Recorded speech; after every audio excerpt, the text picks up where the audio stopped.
atau pohon jeruk. Oh, nantinya mau diangkut? Ya, mau diangkut. Angkut kemana? Biasanya sih cuma ke pasar sebelah, Bu. Terus? Ibu Banteng, kenapa emang? Jadi gini Pak, Bu, perkenalkan saya mahasiswa dari Agribisnis IPB University. Boleh nggak nih saya bantu permasalahan bisnis Bapak? Jadi begini, Bu, saat ini saya ingin memperluas dari pasar jeruk siam saya. Cuman emang untuk pasar jeruk siam saya ini masih lokalan. Jadi kira-kira bagaimana ya, Bu, untuk meningkatkan pasar jeruk siam saya ini? Boleh. Jadi di pemasaran ini ada beberapa saluran pemasaran, Pak. Nah, saluran pemasaran ini tergantung dari musim panennya. Ada yang puncak, ada yang reguler. Oh begitu ya, Bu. Kira-kira bagaimana itu, Bu, untuk penjelasan lebih detailnya terkait dengan saluran pemasaran tadi? Boleh. Kalau di musim puncak itu biasanya kita menyalurkan ke kota-kota besar seperti Jakarta dan Surabaya. Nah, kalau kayak Ibu Arena di sini nih, dia bisa menghandle dengan volume besar secara efisien.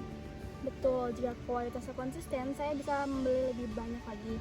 Akan tetapi volume itu menjadi kunci Panandi, jadi harus stabil karena kami bekerjasama dengan banyak petani sehingga kestabilan ketersediaan produk adalah kuncinya.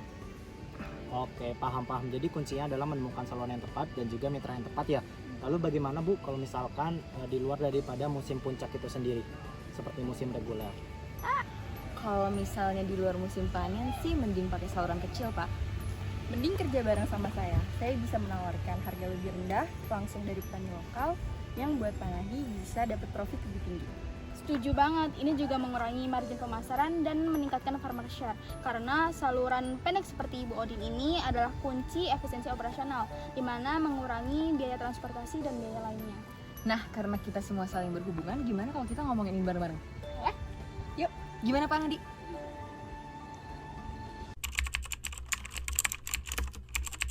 Baik, pertama-tama kita ngomongin fungsi pemasaran dulu nih.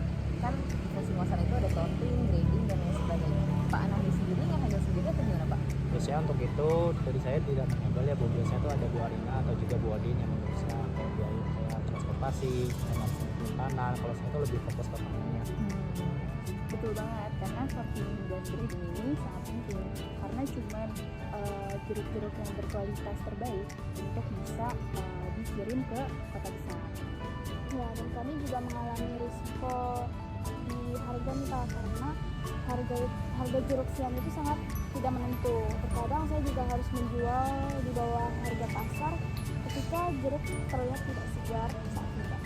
Walah, saya paham, Bu. Jadi bagaimana dengan biaya pemasaran sepanjang saluran pemasaran ini, Bu? Jadi total biaya pemasaran itu selalu bertambah di tiap salurannya. Di level saya bertambah seminggu per kilonya untuk menghabiskan transportasi, grading, dan tenaga kerja. Sementara untuk di kota besar bisa menghabiskan 700 perak. Benar, semakin sedikit waktu dalam perjalanan, semakin tinggi kualitasnya dan semakin tinggi harganya di level setiap pasar. Wah, kedengarannya menarik ya, Bu. Jadi mungkin kalau bisa saya simpulkan, ketika musim panen tiba itu lebih ke distributor besar. Sedangkan kalau misalkan di luar musim panen itu lebih ke kita bisa mencoba kayak menghubungi Bu Odin sebagai pedagang lokal. Saya rasa itu udah cukup baik ya, Bu, bisa meningkatkan aliran dan juga keuntungan bagi kita semua.